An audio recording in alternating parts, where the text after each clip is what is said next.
Well, hello and welcome to all of our Gold family listeners today. I'm Fiona Lang Sharp, IBCLC and Director of Communications here at Gold Learning.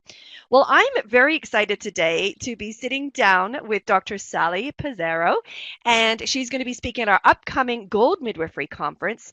And this topic at hand, just so excited. We were talking just offline here because I had first started to see Sally online, actually on Twitter. And for those of you who are on Twitter who are still there, you know it's a very busy place. And when it comes to healthcare, there's lots of people on there getting the word out about different elements and what's happening. And Sally, of course, is the academic midwife. If you've seen her, there's her profile picture there. It's absolutely gorgeous. I love that of you, Sally. And if you've seen that on Facebook or on Twitter, you know who we're talking to today. But stay with us. We're going to be talking about the actual topic just in a moment that Sally's going to be talking about, which is hypermobile Ehlers-Danlos syndrome. So we will talk about that in just a minute. But first of all, a big welcome to you, Sally. Thank you for joining me here today. Thank you very much for inviting me.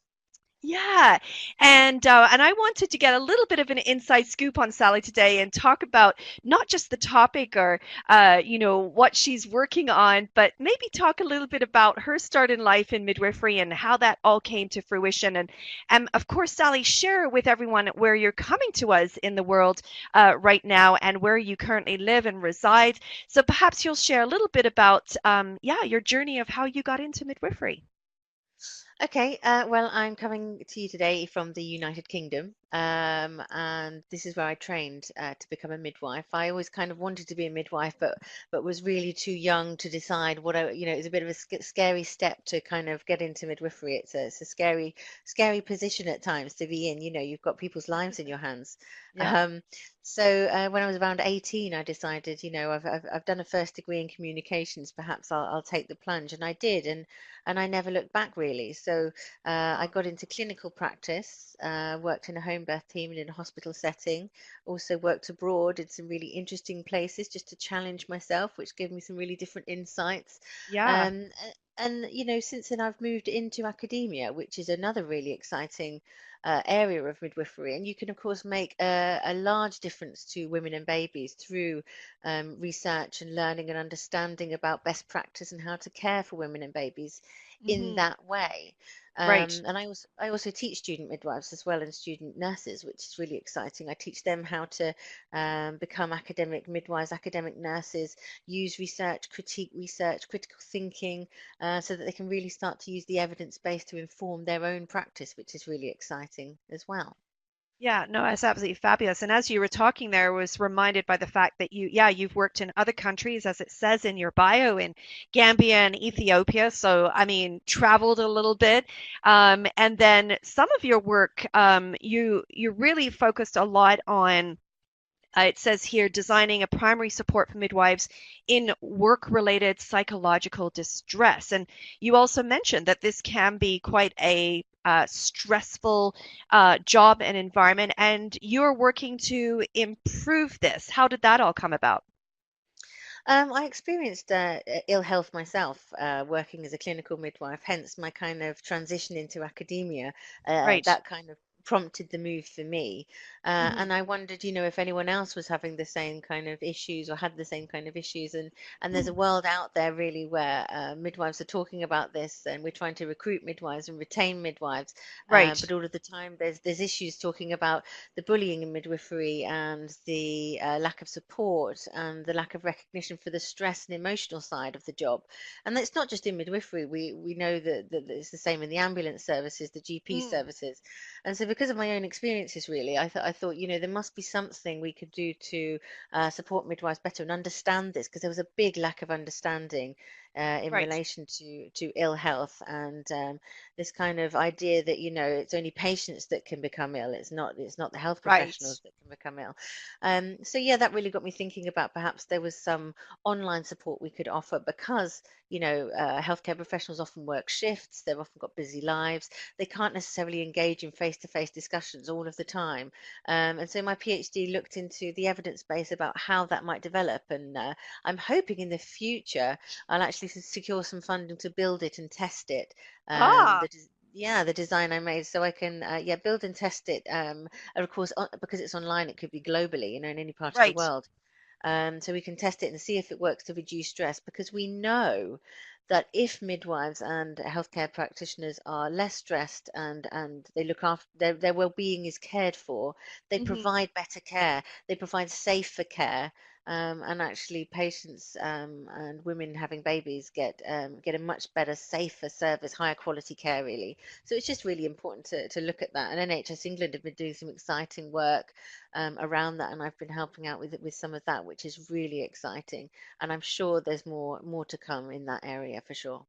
Yeah, absolutely. it is really interesting. So for those care professions, especially a heightened care profession like midwifery, always been that talk about self-care, but there really hasn't been a standard of care within that system. And so we're hearing a lot about that right now. I have a question for you, Sally, because for our audience listening in, maybe there's some midwives, midwife students, birth workers listening in right now. If a person finds themselves in a situation right now where they do feel vulnerable or they're not sure what to do, what are we advising them to do right now, Sally? Where do they turn to? Well, ideally, there would be someone they could seek support from, whether that would be a colleague, or a manager, or a GP, or perhaps the RCM, or the representatives out there in trade unions provide support sometimes for staff. But unfortunately, sometimes they aren't willing to discuss that or disclose ill health because it means that they may not be fit to practice. So Right, there's that problem there between being safe to practice or being too unwell to practice and needing your hmm, job, but also needing your health. right, And so that's really difficult as well. And so, although there's lots of advocates out there, and there's new PMA role in the UK, where there's specialized midwives designed to be people you can go to and seek support from. hmm, Um, they have a duty of care to say, well, you're too ill to practice potentially, in right. which case, it becomes very difficult because you need your job, you need to pay your mortgage. And so it's really difficult to kind of seek help and get the right type of help while maintaining your fitness to practice. It could be a real struggle for some people. And also, some people, when they are ill, they don't recognize ill health in themselves. Mm, It's only afterwards they say, "Oh, I recognize I was so ill at that point. I shouldn't have been practicing." right. But at the time, they have very little insight into how they might be struggling on when they should be taking a step back and caring for themselves. Well, I can certainly tell why you've wanted to dive into this type of work because clearly there's a lot of mixed messaging happening, right? When things go awry and how do you know? And even if that individual doesn't know, but you're right, people have bills to pay, and the fear of coming forward and saying this is what's happening might elicit a negative response versus a positive response. So hence why need to get some more things in place, Sally. You need to keep working on it. I do, yeah, and I need to get working on some more funding to to fund the research that needs to be Anyone done. listening in? Unfortunately, that's it. I mean, there's only That's so right. many hours in the day, and Totally. when in between teaching and Ehlers-Danlos syndrome research, there's Yes. so many topics that need kind of looking at, and it requires a lot of people, a lot of dedication, a good team behind you, Yeah. and and great researchers to come on board with that. So. I have time, I have space in my life for this, and I'm hoping it's going to It's gonna come to happen. Put it fruition out soon. there, right? Yeah, Put it yeah, out that's there. it. Put it out there. That's awesome. All right. So, well, let's shift gears now. Let's talk about hypermobile Ehlers-Danlos syndrome, and because this is the topic at hand, you can see it on the slide there, exploring the needs of childbearing women with hypermobile Ehlers-Danlos syndrome. So this is what Sally's going to be talking about when she comes to us for our Gold Midwifery Conference, which is coming up really soon. Starts on February 4th. Do join us for that live opening keynote. So, Sally, tell us, how did this come about? So, again, I was so curious because I hadn't seen this for a long time. And here's you. You've done some research, which has been published already. Some more updates coming. Tell me all about it. I want to know how it came about and some of the research that's coming out. Okay. Well, the most ironic thing about this hypermobile Ehlers-Danlos syndrome is that I'm the least mobile person you know. I have no flexibility in any of my joints. I, I can't, I can't even touch my toes. So that's the Right. first ironic thing. However, as I said, I've got a great team of researchers that I'm connected with all around the world, and from my own research centres in Coventry University, where I work. Mhm. Dr. Gemma Pierce works, and she does some great research into behavior change techniques and psychology, health Right. psychology. And she says to me, Sally, you're a midwife. I said, yes, I am. And she says, what would you do if someone was having a baby and they told you they had hypermobile Ehlers-Danlos syndrome? And I said, I have no clue. I've never heard of this before, wouldn't Right. know what to do, don't have a Scooby-Doo. So she said, well, I think this is a massive, massive transition period for women with hypermobile Ehlers-Danlos syndrome. And I've read a lot on Twitter about people really struggling during pregnancy, being understood, being heard, people understanding it. And I said, well, yeah, I don't know many other midwives or obstetricians or those kind of professionals that would know exactly what to do with this. It's a real conundrum. And I said, Mhm. I'd like to learn more about it. And Right. I had my own daughter in 2017, and me being me, I can't sit still. I can't do nothing. When Right. I was off on maternity leave and she was napping, I was reading up on hypermobile Ehlers-Danlos syndrome and thinking, okay, this is what it is. How would that Right. relate to people having babies? So if we know that the symptoms are this, and then pregnancy symptoms are this, then what does that mean for this group? And I started to put together some pieces in the literature that could all join together and thinking about the care considerations for if I had a woman, if I was caring for a woman having a baby with Ehlers-Danlos syndrome, what would I do? And what does the evidence tell us to do? And Right. unfortunately, there is limited evidence at the moment, Mhm. and there's no consensus about what to do. So, what I did with Dr. Gemma Pierce and Dr. Emma Reinhold, who's a GP and has put together an Ehlers-Danlos syndrome kit, a toolkit for GPs to help them care for their patients with Ehlers-Danlos syndrome. Together, we kind of put together some care considerations for healthcare professionals, for midwives, obstetricians, to say, if you have someone with hypermobile Ehlers-Danlos syndromes, this is what you could consider doing to help them. This is what might happen. This is what they're more at risk of during their antenatal, intrapartum, and postnatal periods, and their babies, of course, because it's Right. genetic. We've got Mhm. to think about how this is Wow. going to be passed on to family and new babies.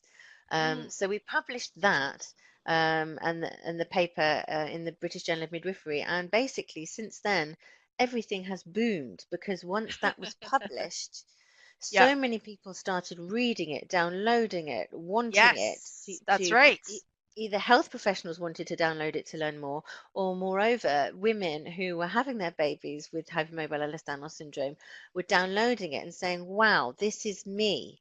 This is what I have. This is what happened to me. This is my reality. And they were either using it to give to their midwife or give to their obstetrician while they were having their babies to say, this is what you need to do with me. This is my instruction manual kind of thing. Right. Yeah. Um, or using it to help them with their own birth choices, or using it to help them decide whether they wanted to have a child or not, because unfortunately it can be very traumatic Oh. for people having babies with hypermobile Ehlers-Danlos syndrome where it is not properly understood or where it is poorly managed.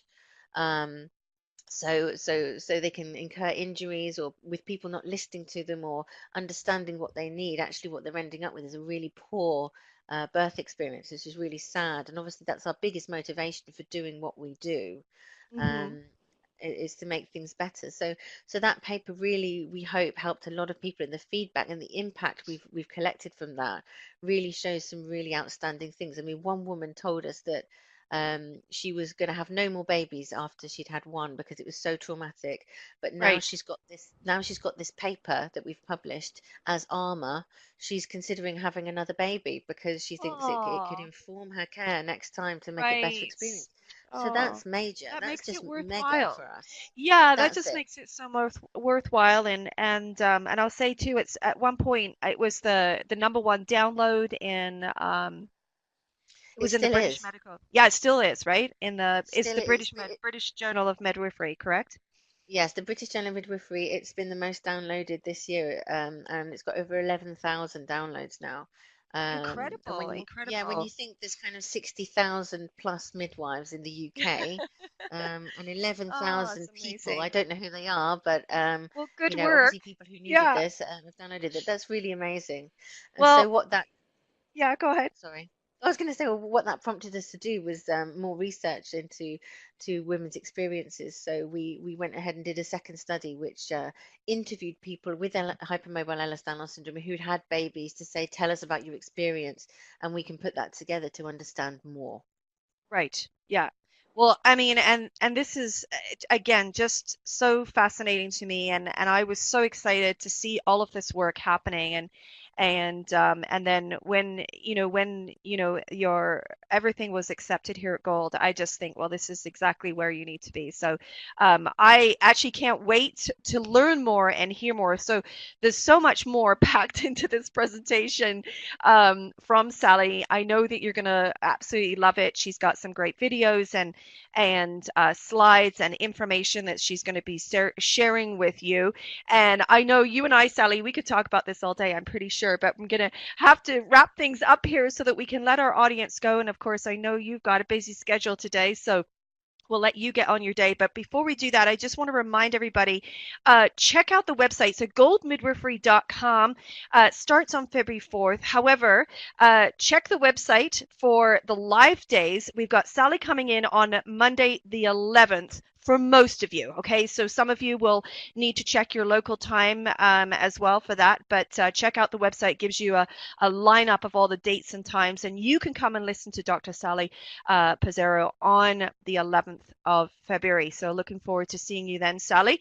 But for now, thank you so much for sharing a little bit of insight about your life and your experiences, and of course, how this came to fruition as well. So thank you for joining us here today. And of course, thank you to our listening audience. We appreciate again joining us, and we'll look forward to sharing some more great stories and insight coming up. So join us again on our Gold Learning channel here on YouTube. Bye bye for now, everyone.